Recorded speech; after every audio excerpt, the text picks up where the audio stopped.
Good afternoon, everybody. My name is Michael Wyatt. I'm the Senior Product Manager here at Blue Chip for MyEmpire.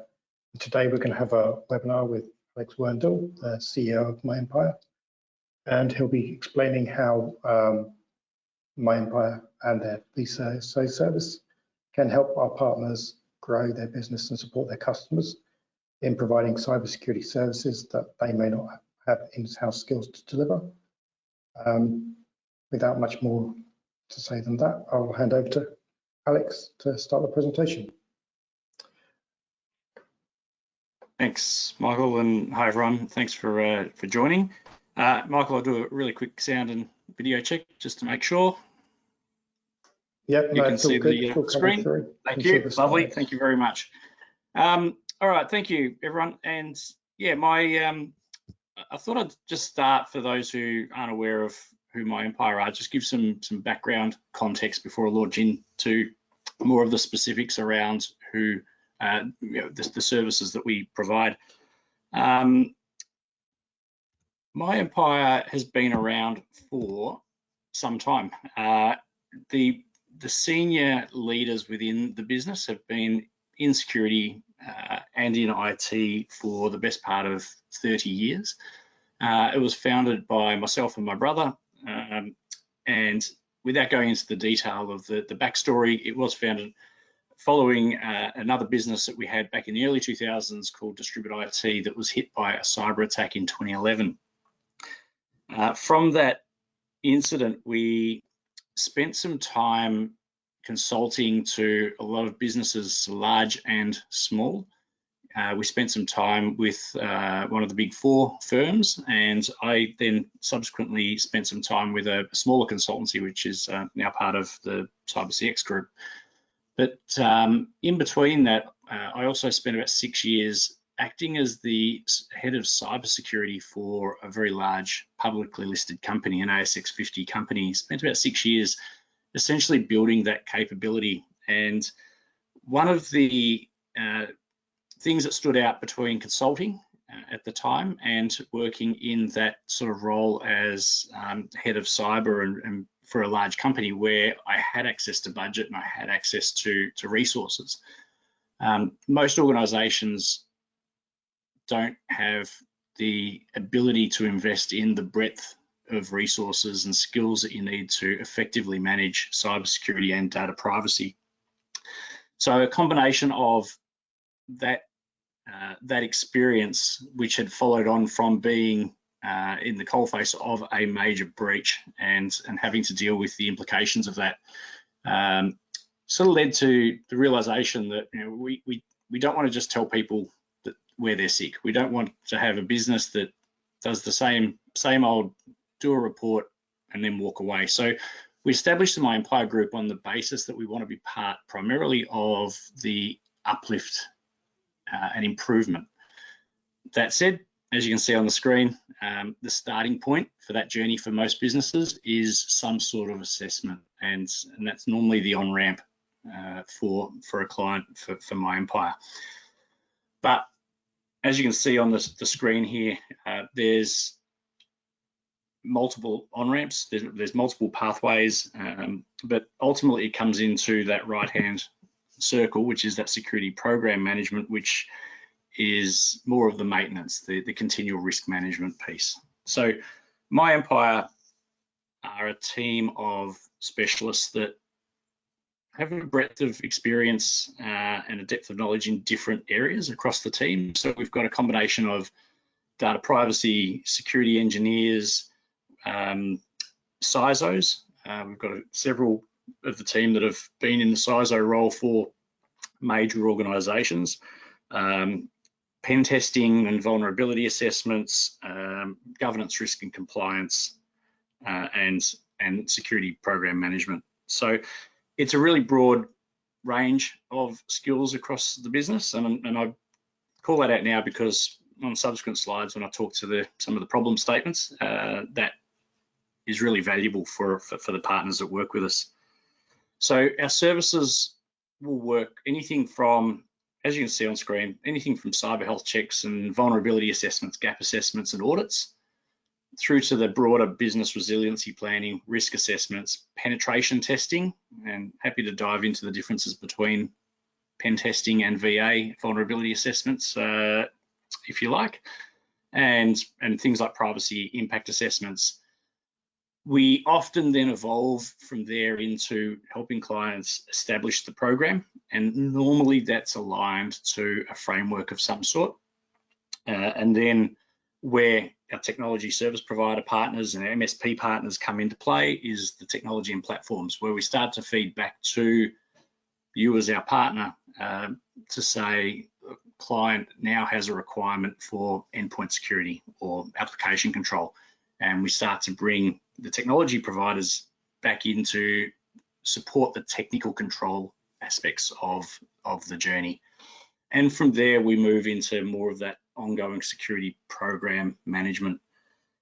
My focus today is primarily on the right-hand wheel.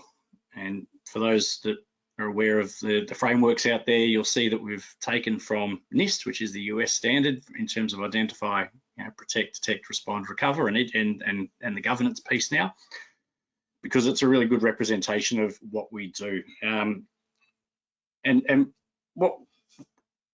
what we call it, and in most cases you'll hear the term virtual CISO, and it's fairly commonly used.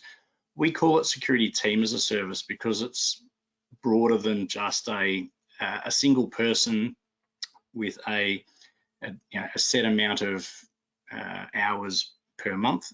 In our case, we provide under that security team as a service program entire access or access to the entire team on either a retainer or an outcomes-based approach. So I really wanted to focus today's introduction to what we do and how to partner with MyEmpire Group and with Blue Chip on that security team as a service program. But from a breadth of servicing, all of those other areas are certainly available as well.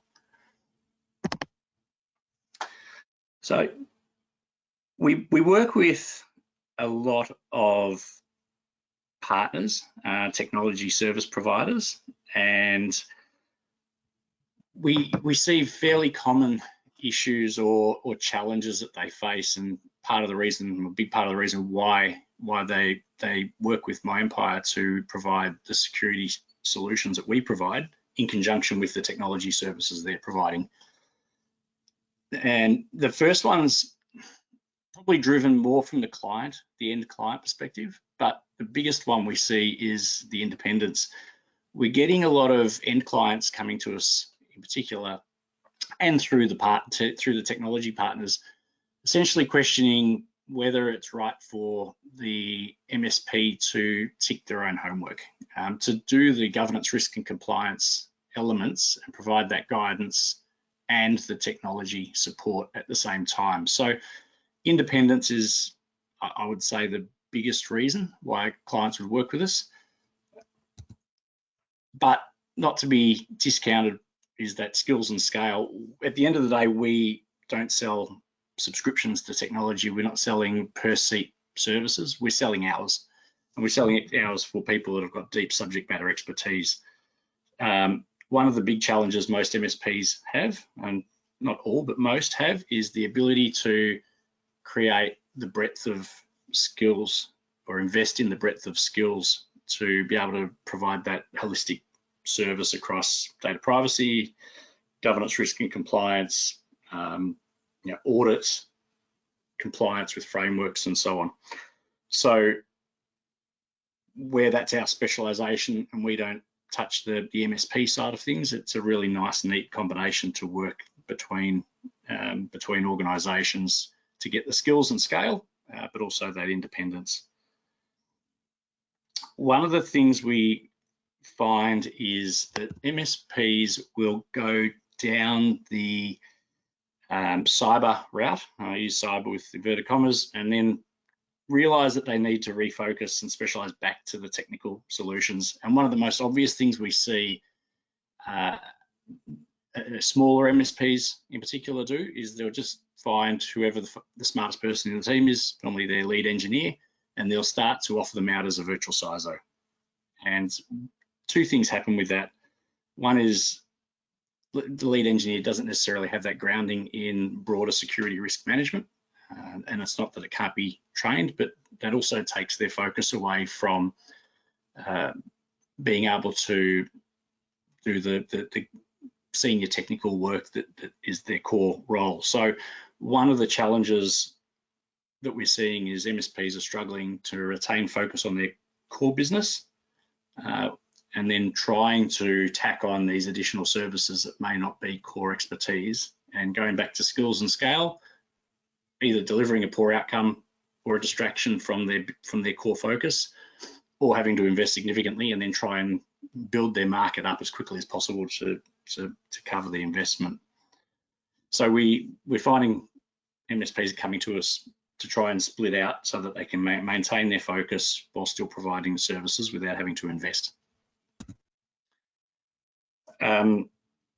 That extends to the issue of risk, and we're finding that some are getting a little bit concerned. Some have had some challenges with providing advice from a security perspective outside of the technical security controls, and either not having appropriate coverage under their insurance policies, or going back to the previous points, not having the skills in-house and providing poor advice, which has impacted client management. I know of quite a few MSPs that have churned clients because they've tried to go a bit too far on the cyber side without having that expertise, and that's impacted the rest of the relationship. So we're finding MSPs are starting to realise there's some exposure there, if not executed well enough for in providing security advice to their clients.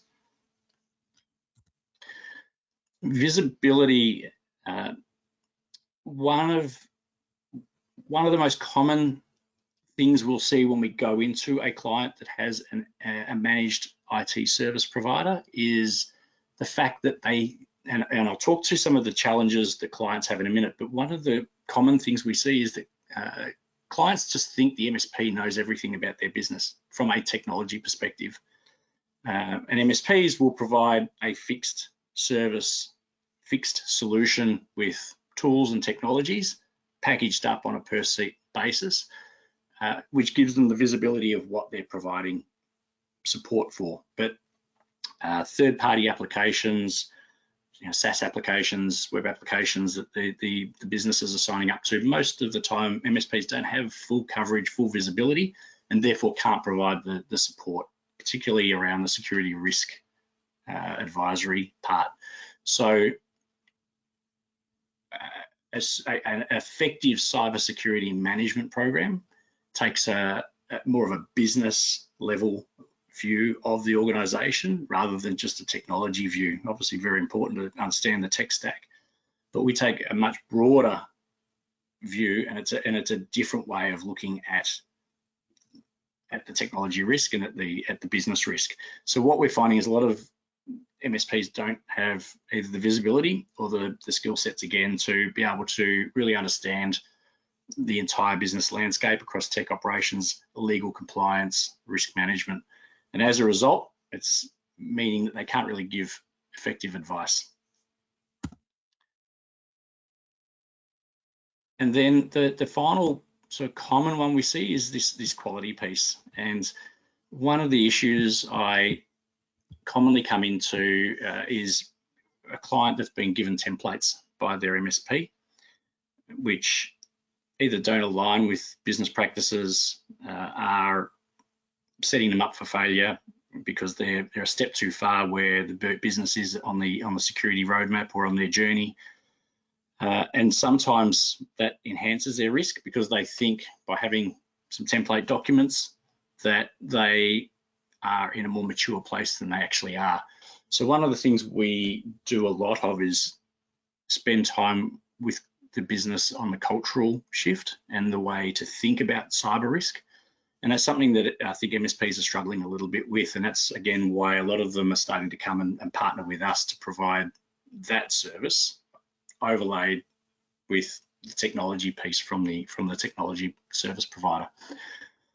So Templates, a big no-no. I know they're cheap, but they actually cause more problems than they solve, and particularly if businesses, clients are going down the path of getting a certification, it's setting them up for failure in an audit.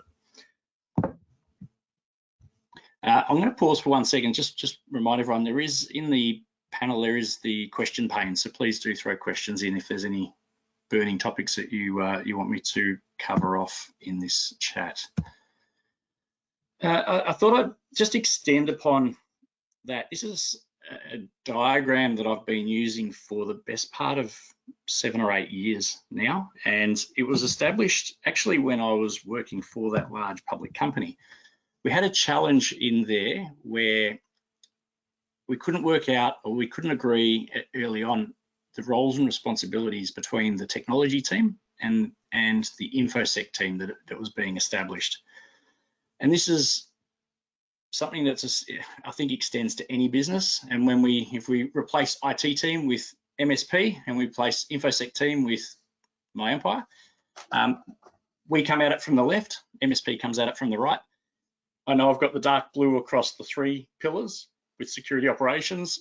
You could almost have it half and half, and we often see that where the MSP is handling SecOps and engineering, doing all of, obviously, the patching, technology management, cloud configuration management, onboarding, offboarding of users.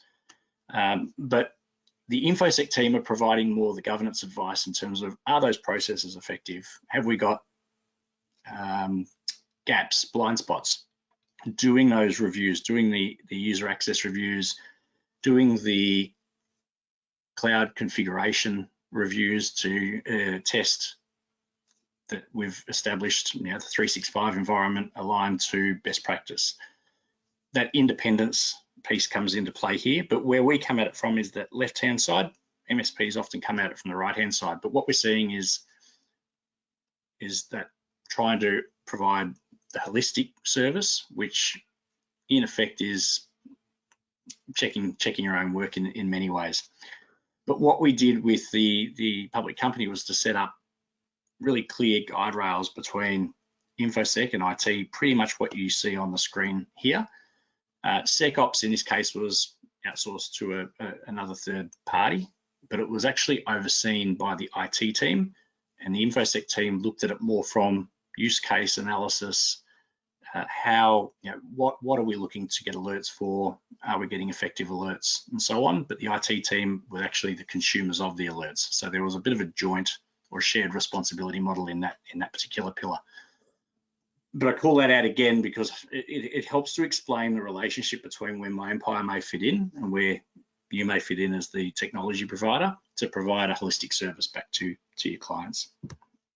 There's a lot to take in on this slide, I appreciate that, but the other thing to call out is the core competencies and the knowledge base are very different as you work from left to right. So where does that lead us? So what we actually do when we look at that pillar, or that wheel, I should say, on that first slide, and we look at the program management aspects, and I mentioned that I'm going to primarily talk around the virtual CISO security team as a service offering. There's 3 core products here that you can essentially sell to your clients that should complement the MSP, the managed services that you're providing. I'm going to start though by saying that the right-hand side, the vCISO fundamentals, that's what I'd call an outcomes-based program. That's a 12-month program, whereas vCISO Starter is a 12-month program, essentially just with some monthly guidance, some access to the team.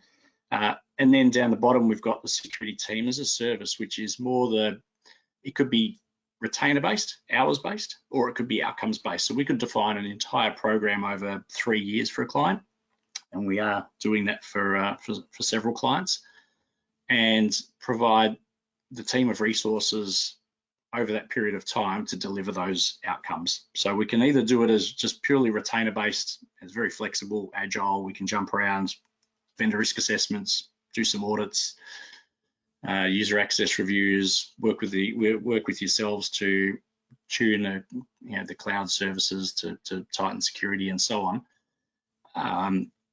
But the most popular one at the moment we're getting a lot of question around is vCISO fundamentals, primarily because it's a really clear outcome.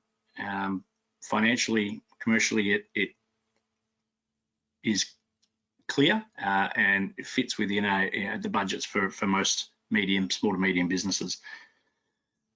The reason we established that particular product as a standalone outcome or program of work over 12 months is driven by the 6 common issues we see with every business that we've worked with. We sat down about 12 months ago and decided to try and analyze themes for all the work that we're doing with our clients, and there were 6 themes that came out of it. The first one was almost every single one of our clients that we've worked with lacked the visibility of their assets. They didn't know everything that they had. They didn't know what they had and where it was. They had a pretty good idea, and their MSP had an idea, back to my earlier point around there being the MSP having visibility of a certain part of the tech stack, but clients generally didn't have a really clear understanding, particularly when it came to cloud or web applications. And secondly, when it came to compliance obligations, regulatory and legal obligations. So that lack of visibility was almost 100% consistent in the engagements that we'd had. So they didn't know what they've got. They didn't know where it was. They don't know who's got access to it, access controls. So we saw last week with the superannuation fund incident, it appears that, without diving too deep into that one, it appears that the core culprit here is a lack of MFA, multi-factor authentication. And what we find when we work with clients and we do the asset mapping and we work out what they've got, and then we start to do user access reviews, invariably we get responses like, oh, that person left 6 months ago. They better not, we better take that access away. So that leads back to less around tech, but more around process, onboarding and offboarding processes, as well as making sure that we know who's got what access where. So access controls and enforcement of MFA, poor password management, lack of single sign-on, and lack of, I say poor password management, no tools to support users in managing passwords effectively, using unique long passwords and so on. So visibility, access controls, 2 of the biggest issues we see almost 100% of the time. The next one, compliance focus. We get the question of, I need to meet this requirement for this contract, and what's the minimum I need to do to achieve that? So what a lot of organizations are doing is just going for the lowest bar so that they can tick the box and move on. Understandable, it's not a cheap exercise, security. So the path of least resistance is a pretty common issue. Tech focused. Most of the time when we do gap assessments, we'll find that technology controls are probably more mature than people and process controls. We definitely find that risk management maturity is quite low. Processes around user access reviews and regular checks and balances are quite poor as well. But the technology controls are often a bit more mature, because most of the time clients are going to their MSP and saying, solve my security problem for me. Which leads to that next one, reliance on the IT MSP. When we speak to clients, very often we hear the same sentence. When we ask the question, how do you deal with security? They will reply with, it's not my problem, that's my MSP's problem. And we hear that really, really regularly. Bit of a red rag there for us, a red rag to a bull. So we do typically pick those markers up and have those conversations, because there's a lack of understanding with a lot of organizations that some of their breaches may be supply chain related. They could have someone compromise a user account into their accounting system. The MSP can't help them with that because their they've got no visibility or they're not managing that for them. And their incident response needs to be more around compliance with privacy laws rather than a technology response. So this reliance on the MSP is a really common factor. And then the final common issue is lack of preparation for an incident response. Most small to medium businesses we go into generally either have a basic template that they've never tested, or they don't even have a template. Again, they just assume that it's their MSP, or that their insurance company will deal with it for them. So born from those 6 core issues, we established the vCISO fundamentals. The idea being, for a small to medium business, we can establish the basics, give them clear visibility of what their risks are, and give them a plan of attack to uplift their security controls in conjunction with their managed services provider, and also have some confidence and readiness in terms of what to do if and when we have a breach. So this program sort of chips away at the activities that are on screen over that 12-month period. We can pick and choose in terms of priorities, but typically it's a 12-month program, because we also are conscious of the fact that organizations can't just drop tools and do everything they need to do inside a month to establish all of these fundamentals. So we take them on that journey to establish some competency, some structure, and some confidence. And that's really where vCISO fundamentals comes from. So it works in really nicely with MSPs, because out of these activities, we'll pick up opportunities there for technical uplift and process uplift and additional services that the clients will need to procure from you to be able to evolve their security posture and reduce their risk.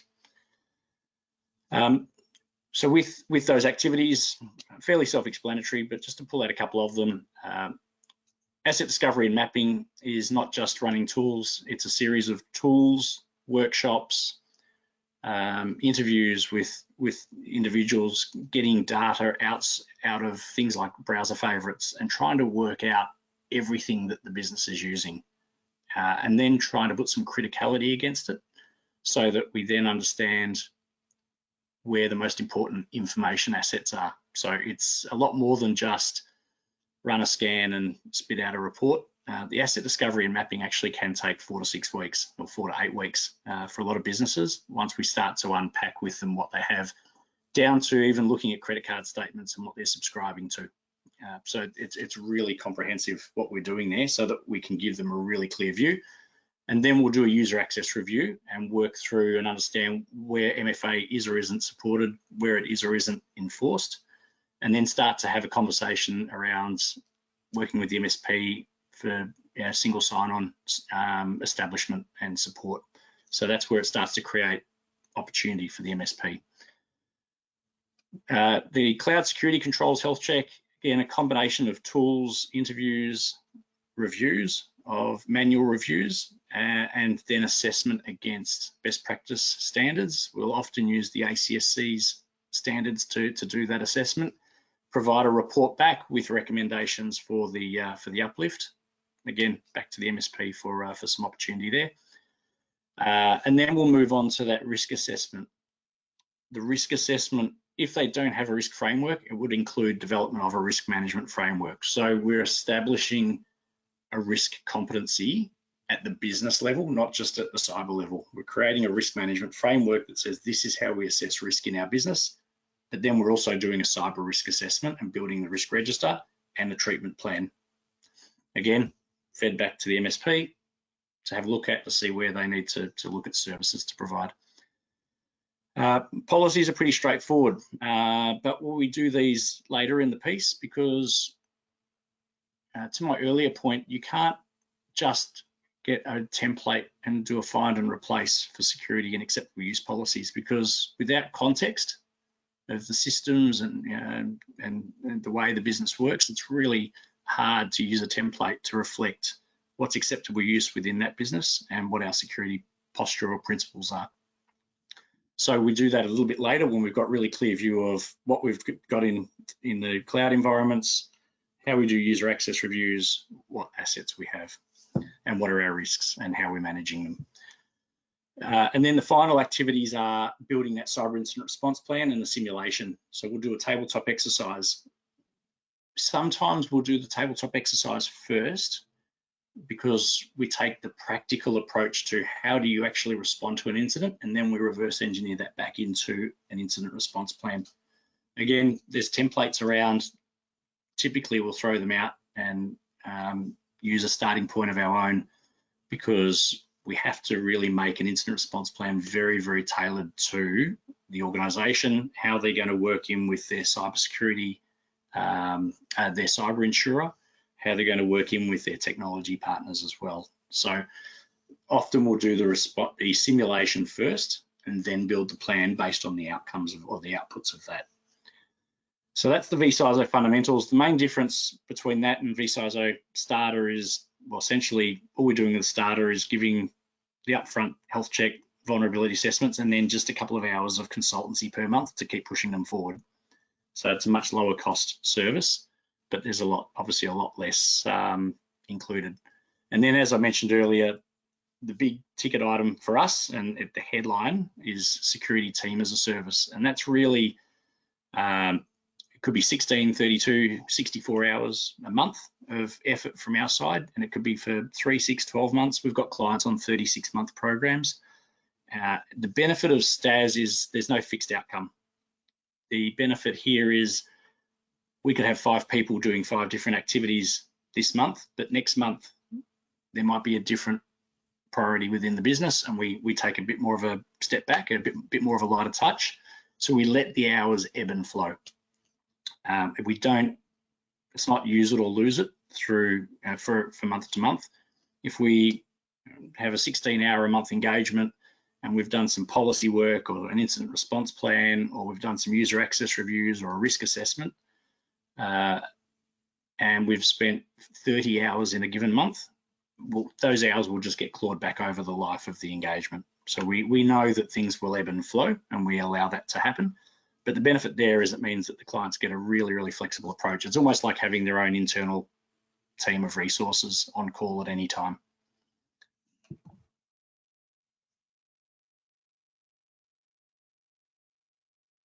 I've touched on this already, but I'll just go back over the benefits, because this is really the positioning for when you're talking to clients about STAS as a service offering.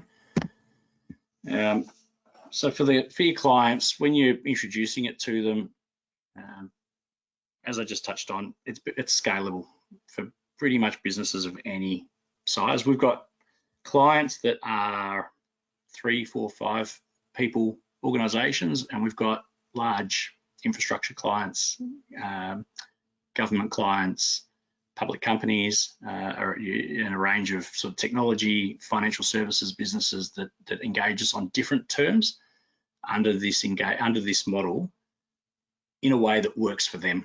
So I've got a small technology company we've been servicing or supporting under this model, 16 hours a month. They're a team of about 50 now. When they started, they were a team of about 20, so they've scaled really well in the last few years. But then we've got another client that is about 100 hours a month. It's a superannuation fund who fortunately weren't impacted last week. They're about 100 hours a month of effort for 3 years, and we have at any given time 4 or 5 of our team doing different activities for them. So that's a 1,000-person business that's being supported by our entire business, about 100 hours a month. So regardless of size, we're not too fussed by size. The main thing with STAS for clients, they get the benefit if they give the engagement. So if they work with us and are actively engaged in helping us help them move forward. So where they're disengaged, where they think it's just going to happen in the background, or we're just going to deliver a whole bunch of documents, that's not going to work for them, and they're not going to get any value from it. But where they really want to push forward, reduce their risk, coordinate between people, process, technology controls, and really establish their strengths in cyber, it's really scalable for any business. I mentioned very early on the expert support. We have a very diverse group of individuals within our business. So I may sit there as your virtual CISO for a client, and I might be engaged for an hour a week or an hour a month just to check in and make sure the program's on track and all of the activities are being done. But I'll have one of our GRC experts supporting some documentation development. I'll have one of our security engineers doing some reviews of the cloud controls within, the security controls within 365. Depending on the activity, we'll bring the right person in at the right time. So it's that depth of expertise. So the team, we've got team members that have managed IT functions for airports. We've got team members that have been Big Four consultants at varying levels. We've got team members that have been CISOs. It's a really broad range. We've got a team member who's got legal qualifications and is really strong in the data privacy and compliance space. So it's that expert support for the right outcome at the right time. Again, the other benefit to call out is always going to be independence. I mentioned that on my first slide. A lot of the MSPs are actually coming to us proactively asking for us to take that service on for that reason. That's actually, I think, the biggest driver for most, apart from the scalability, but it's being able to go to clients and say, we work closely with MyEmpire. They're the experts in this space. It's a layer of independence. They're a friendly third party that we work closely with. So if there are issues that are identified through any of the work that MyEmpire are doing, they're working closely with us to help remediate that. So I call it friendly independence is probably the best way of explaining it. But there's an independence there, and that's really, really powerful when you're talking to your clients. Competitive advantage, again, unless you're an MSP that can invest in that breadth of skills, having the ability to sell or offer that breadth of services that we can do really provides a competitive advantage and the ability to make some margin out of it without having to spend or invest in it. But from a client's perspective, uplifting their security obviously goes without saying that it will provide them with competitive advantage. I mentioned a technology company that I've been working for a while now. They've got to a point where they've got multiple accreditations or certifications, and they've got a really nice security assurance pack, and that pack has been vetted by Big Four and banks and has set them apart from their competition, and that's what's helped them get from 20 to 50 people in the last 3 years. So security has been a real driver of competitive advantage for them as a small business. So when you're talking to the clients and positioning these services, they often see it as just a spend, whereas there's actually some significant uplift or value creation for their business if they do it right. And then the final one there, I'm not sure how many of you on the call have had clients that have struggled with cyber insurance, or at least getting a level of cover that was reasonable.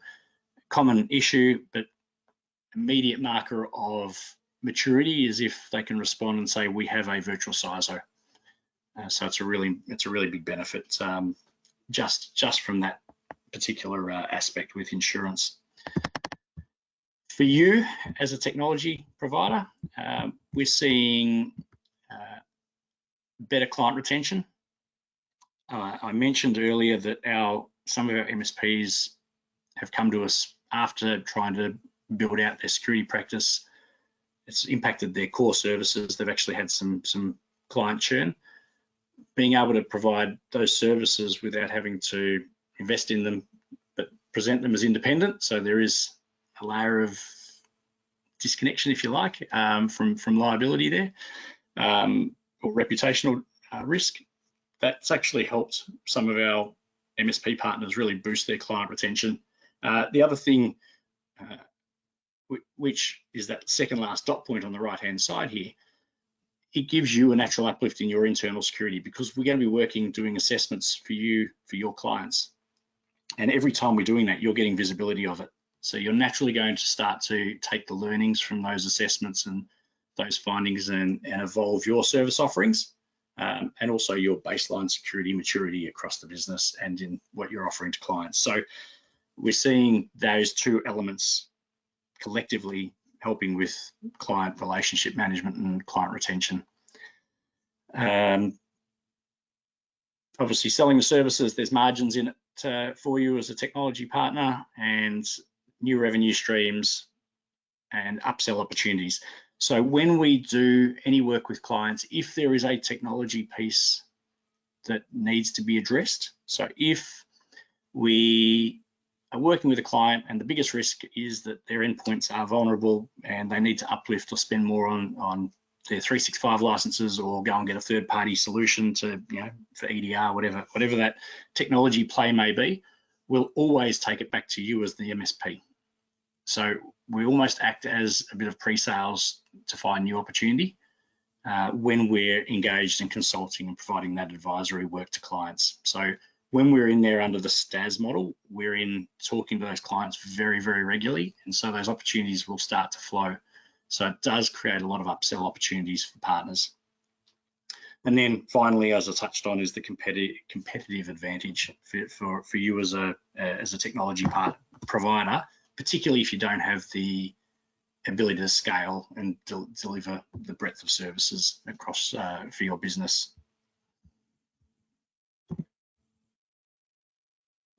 So positioning, a bit of an extension on those previous slides, but just to reinforce, when you're talking to clients and you're introducing this as a potential opportunity, the key triggers for most organizations are, one, independence. I've seen some of our partners, technology partners, use it really well, where they say, look, we don't want to tick our own homework. We want the validation, right? So we're being transparent. We think we've got you to this level, but these guys are specialists in it, and we want them to give the validation, and then we can work with you to uplift your security from there. And also the fact that as independent experts in this space, we're taking a much broader view of business risk and business cyber risk to give them a better outcome. So that independence piece is a really strong positioning statement. It also helps you have that conversation to say, we're not responsible for everything cyber related.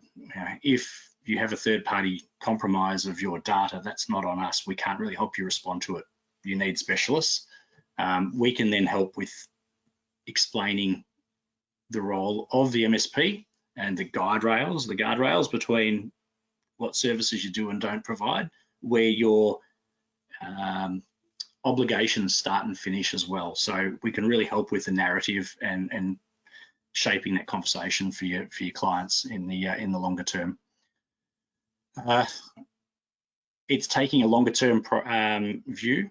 We'll always take a long-term view. We'll always look at optimizing investment based on risk and the best outcomes. So we're really focused on risk-based investment into cyber. I think that's a really key selling point to your clients, because until now, what a lot of them are seeing, to my earlier point, is just a lot of technology getting thrown at them to solve every cyber problem that they supposedly have. Whereas we take a really strategic, risk-based approach, and we can really help them hone their investment for the right things. Independence I've touched on. I'll just jump over the last couple as well, but flexible access.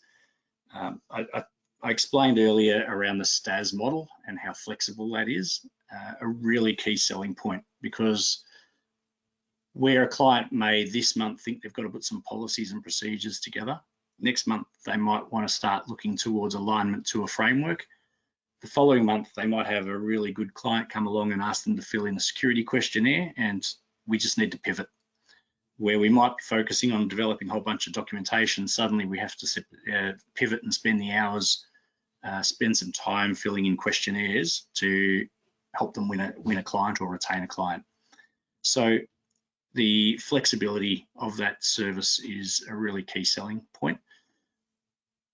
I'll counter that on the other side of the equation. Some people don't like the uncertainty of what they're going to get, and where you get that challenge where somebody says, what do I actually get out of this other than hours and some stuff done over time, we can package it, as I said earlier, around a fixed outcome. So if they're really clear on what they want over a period of time, we can package all of that up and then spread it out as a cash flow for them. We can spread that out over 3, 6, 12, 24 months. So it's really flexible. Really comes down to what's going to work best for your client. The last 2 points I've touched on again. I won't go over in any more great detail, but the key thing here is we do spend a lot of our time doing translation, and that's helping both ways, both from the business to the MSP in terms of security expectation and requirement, but also from the MSP back to the business where, for example, business isn't making decisions to do that major transformation or upgrade project because of the spend.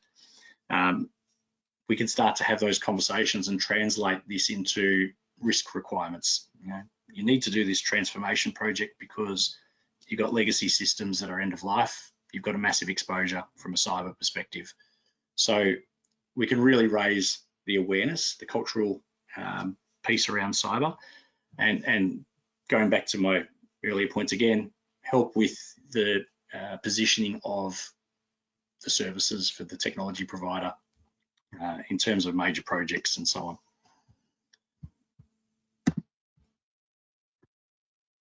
Kind of pause in a second. I think I'm on to my last slide here, but just to summarize what the process of engagement looks like with us, and it's really, really easy. Register the deal with Blue Chip. I'm going to bring all these up. I won't talk you through them slowly. Essentially, register the deal with Blue Chip. We'll jump on a call with you and the client to discuss what they actually want. We'll scope it. We'll prepare the proposal. We'll then share that with you through Blue Chip with the quotation. From there, you can review. You will need to look at any additional services that you might need to provide. On top of that, then you can prepare your quote to the client, sends it on, and then comes back, obviously back through Blue Chip, comes back to us, we deliver the work. You'll obviously retain the billing relationship with your client. You've still got the customer relationship with your client. We do deliver it as MyEmpire Group for that independence piece. But the key point on this slide I just want to talk to is that fourth part of it, because what often happens, the very first engagement that we have with most clients is a gap assessment or a vulnerability assessment or a pen test, a penetration test. When we're doing those assessments, we'll often need to engage with you and your team as the technology provider to get the answers. So when the quote comes to you with our effort, our time and effort, and our price, you need to consider the effort from your team and make sure you're adding the hours on. So there is an additional sale opportunity here for you to add your time and cost to these. And that's why we always channel it back through you to provide the final price so that you can call out where there's additional time for your resources to support the engagement as well. But a really key point because it's a big opportunity for a lot of clients. And that, I think, has got me to the end. I think we've got a little bit of time if there are any questions. But yeah, basically, process from here is really, really simple. If you do have sort of follow-ups, questions, or you want to have a chat about a particular opportunity or get us to speak with a client, just need to reach out to your account manager at Blue Chip, and they'll coordinate with us, and we can start chatting about the various options. Michael, I'm going to pause. I'm not sure if there's any. Thank you, Alex. Yeah, there's a question I've actually got. You mentioned legacy technologies, and I know there's a big push in the market now from all the vendors around Windows 10 end of life. So could this be built into a conversation with a customer who's going through that process and looking at replacing their machines and then taking that to a broader conversation around their cyber posture? Yeah, 100%. Yeah, fair enough, we did a webinar yesterday. We're doing a webinar series around the Essential 8 maturity levels at the moment, and we're breaking it down by controls. And yesterday we did one on the patching, and we were specifically talking about a couple of things. One was compensating controls, but also things around end of life systems, and obviously that's a big, as you said, it's a big push at the moment. Often the conversation, it just needs that extra bump to say, this is your risk exposure if you don't progress this fast, or if you don't move in time. At this point in time, your risk is X, and being able to translate that risk a bit more often helps that conversation quite a lot. Because a really good example for that one is if the clients want to demonstrate or meet a level of maturity against Essential 8, if they've got systems that they haven't upgraded that are end of life, they're immediately failing. So before they even look at the rest of the controls, they kind of need to do that first to sort it out, because they're going to have an immediate fail on a couple of the controls. So absolutely helps the conversation. It just depends on the lens with which we need to frame it. Thank you. Just another question. Based on your experience, how often do customers overestimate how secure they are? 100% of the time. We, I'd say if not 100%, very, very close to it. And there's a couple of reasons for that. One is, and I don't want to pick on MSPs for this, because obviously always going to be protective of the services you're offering.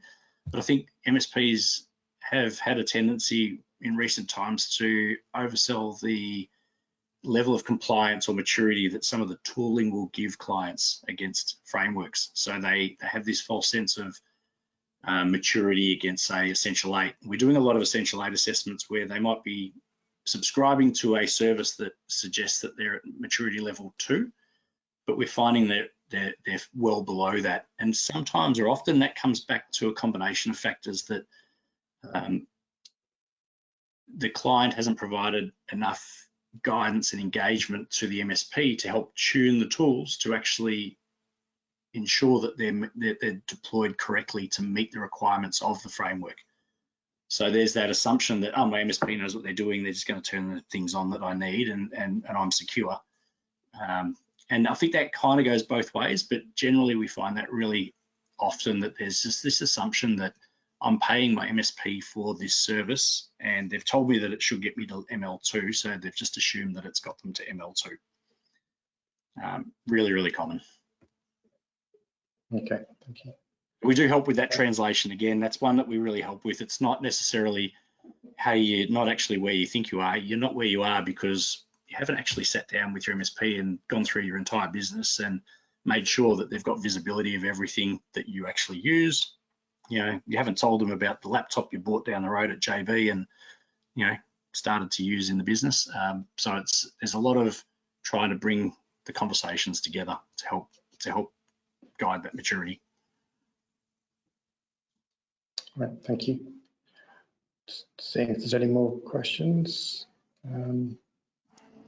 Feel free to type any in if you have any, or reach out after the event. We're happy to answer any more. I'll share my details in the chat as well. But if there's no more questions, just want to say thank you all for your attendance today and your time. It's really appreciated, and we'll be happy to help with anything you need. Thank you once again, Alex, for your time today. It's a great presentation. All right, thank you. Thanks everyone for joining, and yeah, please reach out if there's any questions at all. Please reach out. Thank you. And we'll finish the webinar there. Have a good day. Thanks everyone. Bye.